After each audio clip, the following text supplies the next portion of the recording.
Every year, there is about 4 million books published. And in that same year, there are plenty of people who begin the journey into reading, whether they saw something on social media, like a TikTok reel that referenced a certain book, or they stumbled upon Robert Kiyosaki and decided that it is time to learn from the rich dad. Yes, isn't that right, bud? There's plenty of levels to cover when people start reading. Over the course of the past decade, I'd say I'd read over maybe 300 books, and a bunch of them I have reread because a bunch of them are the only ones that you should really be caring about. But ultimately, there is 5 levels that I found that people really go through as a reader, and some get stuck on certain levels, some spend more time on certain levels, some decide eventually to just go back to the comfort of certain levels.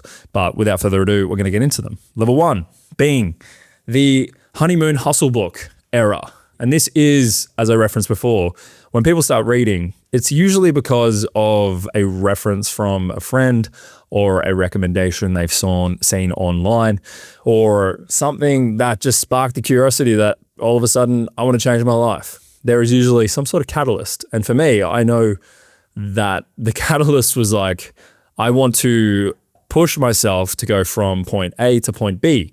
And a good way to go about doing that is to learn more, right? To be able to become more, you have to learn more and expand your skill set and expand your mindset. And so the books that people usually get into in this certain era is going to be the things like Rich Dad, Poor Dad, Think and Grow Rich, The 4-Hour Workweek. In fact, the first book I ever read was The 4-Hour Workweek, I think followed by Rich Dad, Poor Dad. On the surface are okay, like literally just okay. Because, you know, if you're brand new to reading or you're brand new to these ideas, they will be revolutionary because they just will be. You have never heard it before. But when you surmise what Rich Dad, Poor Dad is really saying, it is save your money and buy assets and don't buy liabilities. That is literally all the book is saying. But it does it in a very, very, I don't know, overly glamorized, charlatanian way. And so do the other two. Although, you know, the idea of a 4-hour work week sounds amazing, it is probably not something that anyone is going to find themselves in, whether they would be able to or not. It is probably just not ideal. People don't just not work. People work because it's fun. People want to learn and expand their skills. So if you haven't read, you'll probably enter into this level regardless. It's like almost an unavoidable rite of passage into learning a little bit more and realizing that these books are really not what they're cut out to be. However, as an entry point to finance, Rich Dad, Poor Dad could be a pretty good solution. From there, you transgress into level 2. And level 2 is all about information and real life stories. It is not deciding that, okay, I'm going to read this Rich Dad, Poor Dad because it has a very, very catchy title and it's a purple book and, you know, it surmises things very, very easily and I can understand it, to realizing that I need to be challenged in some certain ways. And I'd much rather learn from people that have done the stuff and lived extraordinary lives than from, say, Robert Kiyosaki. If there was an autobiography on Robert Kiyosaki, maybe that wouldn't be as valuable as a autobiography on another figure. So these books are things like Atomic Habits, really diving into, I suppose, the nitty-gritty things, still on surface level, heavily understandable and not overtly challenging, as well as things like Shoe Dog by Phil Knight, and autobiography that will teach you a ton about the startup of Nike, the foundation of that, and the journey that he went through to create such a globally recognized brand. These can also be autobiographies like David Goggins, You Can't Hurt Me. Andre Agassi is another brilliant one. Autobiography-wise, it is such a riveting story.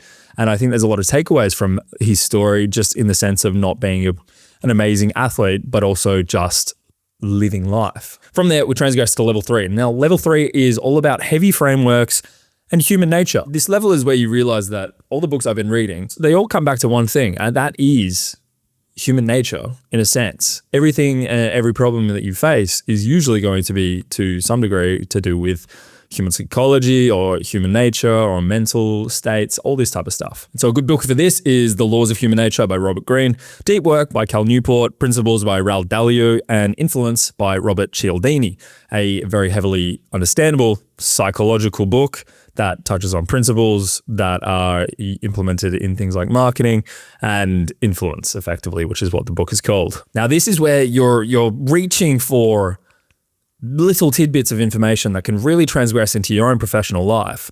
It is the cross parallels and realizing that, okay, no matter what I'm doing, if I'm able to articulate myself better or spot things before others or be able to problem solve, then I'm going to be far better off. And level 4 is where you start to go wide and curious. You realize that a lot of these books are touching on things that you inherently know, but maybe just needed a spark and a reminder. And you start to realize, I don't want listicles anymore. I don't want easy, 100 word page kind of text. I want to really get myself enthralled and realize that, okay, I'm reading because I want to be challenged. I want to learn outside of things. I don't want these things to be completely obvious. And this is where you expand your breadth of the world. And this is Sapiens by Yuval Noah Harari.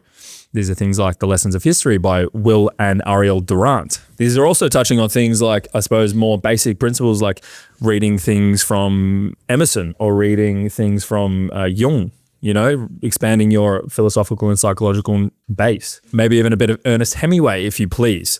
And then from here, you transgress into the level 5. And this is Conversations with the Dead. This is effectively the final boss. And the reasons why this is Conversations with the Dead is because reading is effectively the closest thing you're going to get to having a conversation with the dead.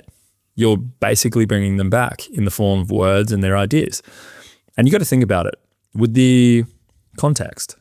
These are, people who were around millennia ago, centuries ago, and would sit and ruminate for hours upon hours with no TikTok, no Instagram, no social media, nothing to distract themselves. And they would tackle problems and consistent ideas and then think about ways to curate it in a way that would be articulate and would reflect to the reader exactly what the problem is and exactly what the solution they've stumbled upon, or at least propose the question. And these are things like Meditations by Marcus Aurelius, entering the world of Stoicism. This could be Discourses by Epictetus. They could be exploring Friedrich Nietzsche. This could be Man's Search for Meaning, like Viktor Frankl. This could be Crime and Punishment as well by Dostoevsky. This could be things that really, really challenge who you are as a person and also how you view the word. And when you think about it, these books have been around for millennia, and you read Meditations and you'll start to realize that this guy, the literal, like historically speaking, the most powerful man in history, Emperor of Rome, would sit there and journal his thoughts, meditations, and they've been curated in a format, and you start to read them and you realize, okay, these are problems that literally exist today. He was going through the same problems, and he would have thought about solutions, and literally allows you to kind of scapegoat into it and realize that nothing really ever changes. However, the problems have been tackled and they've been solved to some degree, at least, or at least they've proposed questions in a way that you're able to think about it yourself and come to your own solutions.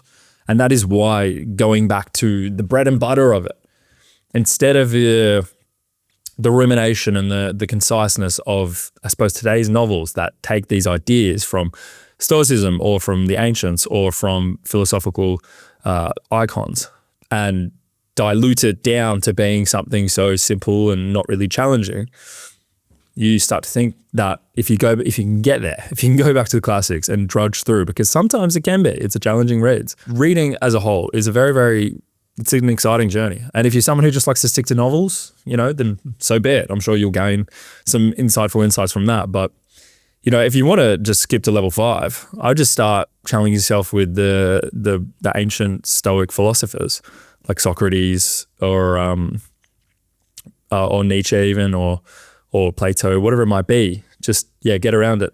Montaigne even. These are guys who are just proposing amazing questions and formulating their best solutions to problems that everyone faces. So whatever your problems are, get a book in your hand, start reading. Doesn't take long, 20 minutes a day. Not even. You can start at 10 minutes a day, it really doesn't matter. Do 10 pages a day. Start when you go to bed or first thing in the morning, or listen to an audiobook if you want to be a pussy.